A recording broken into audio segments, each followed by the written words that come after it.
18 ఇయర్స్‌లోనే love చేసుకొని marriage చేసుకున్నా. నీ మొఖం.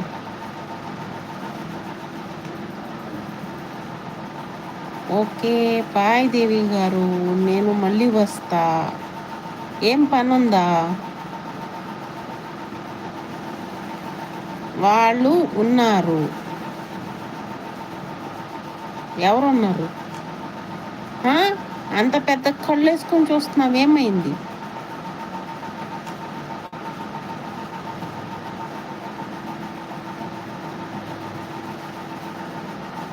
ఓహ్! 18 ఇయర్స్‌లోనే లవ్ చేసుకొని మ్యారేజ్ చేసుకున్నా అన్నాడా సుక్కు. అలా చూస్తున్నావా? ఓకే. ఓకే. అయన్నీ అబద్ధాలు నిజాలు గాదు.